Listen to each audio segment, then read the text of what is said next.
कान प बहंगिया ना धरतानी जी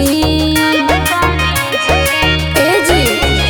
सब चल गइल रउआ का करतानी जी काहे कान प बहंगिया ना धरतानी जी हाले हाले चली गंगा तीरे चलाए तनी धीरे धीरे दौड़ा धाले ना अपना सिरे चलाए तनी धीरे धीरे दौड़ा धाले ना अपना सिरे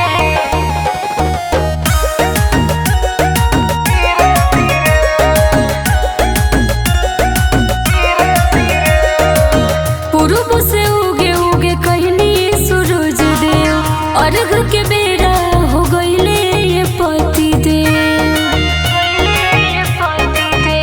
खिसियालू तू हम पे आने रे के हम और दीवाई सबेरे के सभे जाए के लागल फिरे चलाए तनी धीरे धीरे दौड़ा धाले ना अपना सिरे चलाए तनी धीरे धीरे और कितना धीरे धीरे चली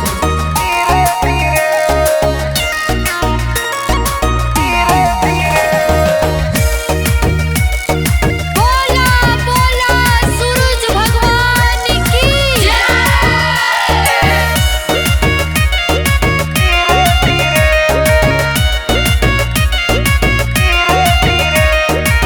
धीरे धीरे चले के रउआ कहतानी 4 बजे चले के कहली जेठानी